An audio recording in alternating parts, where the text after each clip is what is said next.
Nous sommes jeudi 31 octobre 2019. Bonjour messieurs, bonjour madame. Bienvenue à cette édition en français de la télévision Renaissance, dont voici les principaux titres.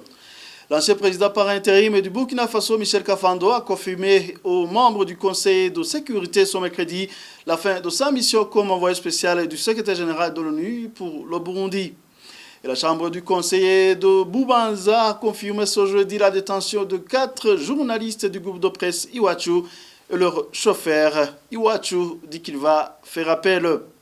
Et le Forum pour la conscience et le développement FOCODE alerte la Cour pénale internationale pour faire des enquêtes sur les exécutions extrajudiciaires et des disparitions forcées survenues après l'attaque de la police burundaise sur un convoi funéraire dans la localité de Buringa, dans la zone d'Omanda, il y a 4 ans. Voilà pour le sommaire.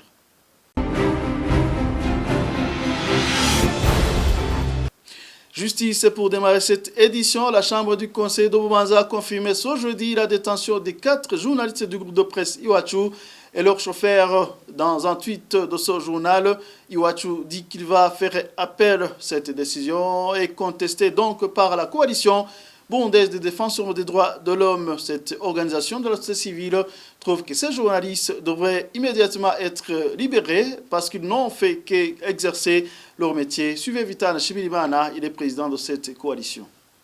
Et la coalition burundaise des défenseurs des droits de l'homme estime que cette arrestation est injuste, illégale, arbitraire, car ces journalistes ne faisaient que légitimement le métier de récolter les informations afin d'informer la population de ce qui se passe dans leur propre pays sur base des informations de première main. La coalition des défenseurs des droits de l'homme du Burundi condamne cette privation de liberté qui est un acte de harcèlement des journalistes et une obstruction à l'exercice de la liberté de la presse et des droits à l'information du peuple burundais. C'est ainsi que la coalition demande au ministère public de mettre fin à cette détention illégale et injustifiée en vertu des dispositions du Code de procédure pénale et demande également de libérer sans condition ces journalistes ainsi que leurs chauffeurs. Et la coalition burundaise des défenseurs des droits de l'homme note avec regret que la persécution des journalistes dans un contexte préélectoral, couplée à l'insécurité grandissante et la violation continue des droits humains, confirme le doute largement exprimé quant à la tenue des élections de 2020 dans un climat apaisé, exempt de violence, dans le strict respect des standards internationaux à la matière. Pour rappel, c'est le 10e jour d'incarcération des 4 journalistes Christine Kamikazi, Agnès Ndirubusa, Terence Mozenzi, Egide Harerimana et un chauffeur Adolphe Massabarakiza du journal Iwachu. Ils ont été arrêtés mardi de la semaine dernière à Rwanda alors qu'ils allaient faire la couverture médiatique sur une attaque des rebelles à Musigati. Beaucoup d'organisations, des professionnels des médias, des organisations politiques et des défenseurs des droits de l'homme ne cessent de clamer leur innocence. Poursuivons cette édition en politique. L'envoyé spécial du secrétaire général des Nations Unies pour le Burundi, Michel Kafando, a confirmé aux membres du Conseil de sécurité à la fin de sa mission comme envoyé spécial de l'ONU. Pour lui, le rôle des Nations Unies est loin d'avoir été négligeable, même si la bataille du dialogue interburundais n'a pas été gagnée. Suivez. Ayant accompli cette dernière démarche, le temps est venu pour moi de conclure ma mission d'envoyé spécial au Burundi. À vrai dire, c'est depuis le mois de juin dernier que j'avais notifié au secrétaire général ma volonté de partir. Mais ma rencontre avec le médiateur, programmée par lui d'abord pour le 19 juillet, mais qui a eu lieu finalement en août, me dissuadait d'officialiser ma décision. Aujourd'hui, je le confirme. J'atteste que même si nous n'avons pas gagné la bataille du dialogue au Burundi, le rôle des Nations Unies est loin d'avoir été négligeable. Sans conteste, nous avons contribué à susciter chez les responsables de la région une prise de conscience plus aiguë de ce que la stabilité au Burundi est un impératif catégorique pour la paix globale dans l'ensemble de cette région. Pour rappel, en 2 ans et demi de mission, Michel Kafando n'a pas été reçu aucune seule fois par le président burundais Pierre Nkurunziza. C'est au lendemain de sa nomination, le 27 juillet 2017, comme envoyé de l'ONU pour le Burundi. Et justement, à la veille des élections de 2020, le phénomène d'intolérance politique continue dans tout le pays, mais sous une autre forme que les années antérieures. Le constat est de l'ancien président Sylvestre Ntibantunganya. Il fait un clin d'œil au futur candidat aux élections de 2020 d'éviter l'exclusion et la discrimination politique. Suivez.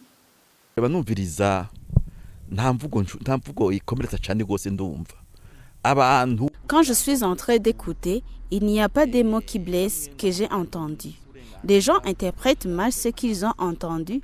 Certains disent qu'ils n'ont pas le droit de mettre une permanence, puis ils viennent l'enlever ou le fermer. Les autres le détruisent. Mais cela est une autre mauvaise manière de se comporter. Toute personne qui fait cela se comporte mal. Ce ne sont pas des paroles seulement. Dans ce cas, tu mets en pratique ce que tu disais avant. Les crimes peuvent être variés. Par contre, ce qu'une personne peut pointer le doigt, c'est de se demander si la population peut éviter ces crimes pour avoir la paix. Qu'elles sachent que quand elles entrent en politique, c'est comme si tu participes dans une compétition. La compétition, donc, c'est comme si tu cours et quand tu fais la course, tu rencontres quelqu'un qui court plus vite que toi. C'est comme ça en politique. Mais ça n'empêche pas que quand la course se termine, vous vous serrez les bras, encore moins les personnes ayant même pays comme nous sommes les mêmes. Parce que tu entendras les paroles des chefs d'État, disaient au Burundi avant qu'on entre dans les élections de 1961. Ce sont des discours d'apaisement. Par exemple, regardez le discours de Rwagasore et de Melchior Ndadaye. C'est pour nous apaiser. J'ai même écouté le discours de Pierre Nkurunziza en 2015 et aussi en 2010. Tout le monde dit de voter notre parti et on votera pour tout le pays. Après les élections, le parti au pouvoir met en pratique ce qu'il a promis. Ukerekana ko ivyo uvuze uvyemera mu kugene utwara abantu. Poursuivons cette édition par cette brève. Une maman du nom d'Evangeline Inamahoro a été tuée la nuit de ce mercredi par balle dans sa maison située en zone d'Okanyosha. Les meurtriers ne sont pas encore connus et sont entrés dans la maison et lui ont ouvert le feu plusieurs fois. Selon les témoins, Evangeline Namahoro faisait la toilette à son nourrisson. Selon le journal en ligne SOS Média, la police a déjà arrêté des personnes dans le cadre de l'enquête.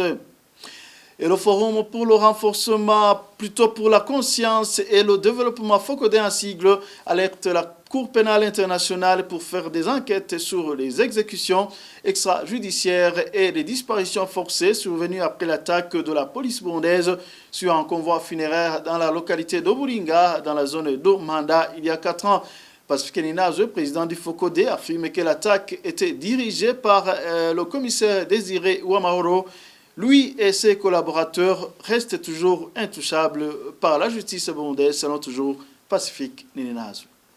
L'attaque était dirigée par le commissaire Désiré Uwamahoro, à l'époque commandant de la brigade anti-émeute. Je voudrais rappeler ici qu'il y a eu quelques cas de mort au cours de l'attaque et que plusieurs autres personnes ont été tuées ou ont disparu après leur arrestation dans divers endroits après l'attaque. Ici, je rappelle notamment le cas d'au moins 6 personnes qui auraient été arrêtées alors qu'ils étaient sous soins au centre de santé chez Jonas sur la 13e transversale à Maramzia. Les 6 personnes ont été arrêtées par des miliciens Imbonerakure, dirigés par Bonaventure Nahondereye, alias Gangara, qui est actuellement vice-président du conseil communal d'Omutimbuzi. Ces 6 personnes auraient été remises au commissaire Remeji Nzeimana, qu'ils auraient à son tour conduites à l'endroit appelé Sagarukoko. Toutes ces personnes auraient été exécutées après. Il y a eu 4 personnes aussi qui ont été arrêtés au centre de santé des Amis de Buringa, à Buringa, arrêtés par des miliciens Imbonerakure, conduits par Sarasieri Bahati, qui est actuellement chef de zone de Buringa. Ces 4 personnes auraient été remises au commissaire Désiré Uwamahoro, qui les aurait aussi conduites à Sagarukoko. Toutes ces personnes auraient été exécutées. À cela s'ajoute un certain nombre d'autres personnes qui ont été arrêtées dans des champs de riz à Maramvia, alors qu'ils fouillaient l'attaque d'Oburing. Je voudrais aussi rappeler qu'il y a des personnes qui n'avaient rien à voir avec le convoi funéraire, qui ont été arrêtées en cours de route. C'est le cas notamment de l'enseignant Serge Nakarutimana, qui venait de donner des cours à Rukaramu et qui a été arrêté au vu et au su de ses élèves par un agent du service national de renseignement, un certain Thomas qui résidait à l'époque à Buterere. Et depuis cette arrestation, l'enseignant Serge Nakarutimana n'a jamais été retrouvé. C'est donc dire ici que ce sont des crimes graves qui ont été commis à Buringa en octobre 2015, des crimes qui comprennent notamment des exécutions extrajudiciaires, des cas de disparition forcée. Et c'est donc l'occasion d'en appeler à la Cour pénale internationale, d'enquêter sur l'attaque de Buringa et de poursuivre les auteurs de ces crimes extrêmement graves. Et je rappelle ici que notamment des miliciens Imbonerakure impliqués dans ces crimes ont été promis par après à diverses responsabilités administratives et que les commissaires Remegin Zeimana et Désiré Uwamahoro restent comme des intouchables qui ont continué à commettre des crimes et qui n'ont jamais été poursuivis par la justice burundaise. Le journal poursuit. La situation hygiénique est déplorable dans le quartier Moubone de la zone de Buterere, la mairie de Bujumbura. Le dépotoir est débordé. Les immondices jonchent les rues des environs. Même les maisons autour du dépotoir et le centre de santé de Moubone ne sont pas épargnés par ces déchets. Reportage signé Thierry Bigrindavi.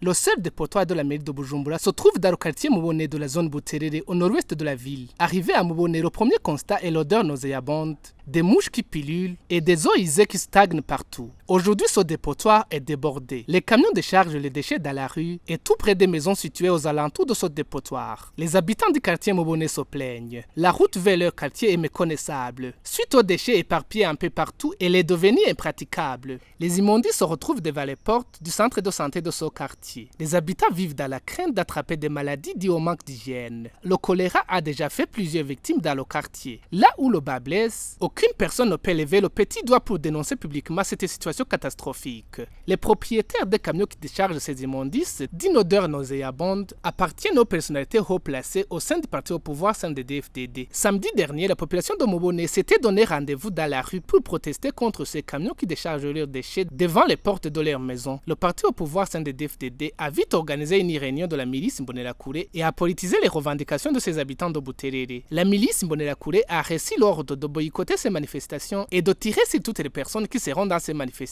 Les habitants de Moubone n'ont pas osé descendre dans la rue par peur, mais la mort dans l'âme. Le chef du quartier a tenté d'empêcher ces camions de continuer à décharger les déchets dans la rue et en face des maisons, mais il s'est fait frapper sur le doigt. La police est intervenue pour mettre fin à ses efforts. Le chef de quartier a vite compris et il a sauvé sa peau. Sa famille est pour le moment délocalisée loin du danger à Kanyosha dans la commune de Moura. Le maire de la ville de Bujumbura avait promis de délocaliser le dépotoir à Muzinda dans un endroit vaste et loin des ménages. La population de Moubone a attendu impatiemment que le maire de la ville de Bujumbura joigne l'acte à la parole, mais en vain. Aujourd'hui, elle ne sait pas à quel sens se vouer. Merci à Thierry Bigirindavi. Page culture à présent. Les membres des clubs culturels burundais demandent à l'État un soutien matériel et financier pour pouvoir arriver à pérenniser la culture burundaise. Christine Daïzé, l'une des membres du club Inatana, a introduit cette demande lors d'une conférence de presse de ce mercredi. Suivez. Ikintu nosaba abategetsi bo kwiyumvira mu bijanye n'akaranga. En tant que membre du club Inatana, je demande au chef de l'État de penser à la culture burundaise et qu'il puisse mettre un mécanisme chargé de renouveler ce secteur au sein du ministère de la Jeunesse, des Sports et de la Culture, qui aime et qui la donne une grande importance. Et pendant l'étude du budget du gouvernement, que ce ministère reçoive une part suffisante. Que c'est dommage, ce secteur ne fonctionne pas comme dans les années antérieures. Ça nous met dans un état de choc, moi et mes collègues. Normalement, il faut que ce ministère nous soutienne car nous avons mis en œuvre un système pour occuper la jeunesse et pour éviter le vagabondage. Il faut qu'il y ait des gens qui mettent en valeur culturelle pour que le pays ne perde pas son propre image quand nous recevons des visiteurs. Donc, nous demandons qu'ils soutiennent ces clubs en créant des activités culturelles qui pourront par après motiver les sympathisants et même les investisseurs peuvent apporter la richesse via la création d'une activité qui peut donner un emploi aux gens. C'est vraiment un choc pour nous inexplicable d'ici dans notre pays Burundi. Nous n'avons pas au moins une salle de spectacle et autres. Nous souhaiterons avoir une salle moderne.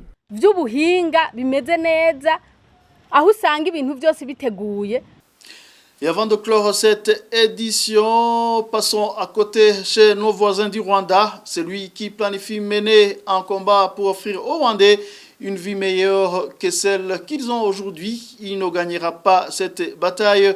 Les propos sont du président rwandais Paul Kagame, propos tenus la semaine dernière dans la 12e conférence du Forum Unit Club Inwararumuri plutôt, c'était à Kigali au Rwanda. Suivez.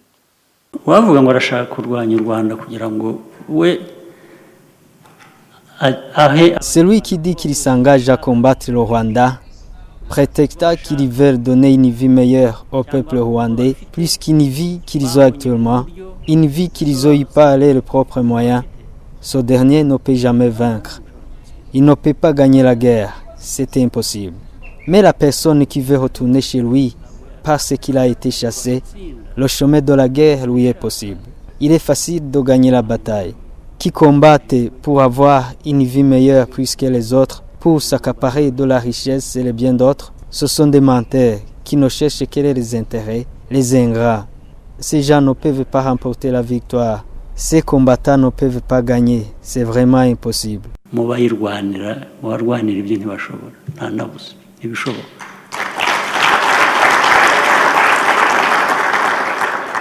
Et voilà, c'est ce qui prend en fait cette édition. Merci à vous de m'avoir tenu compagnie. À la prochaine.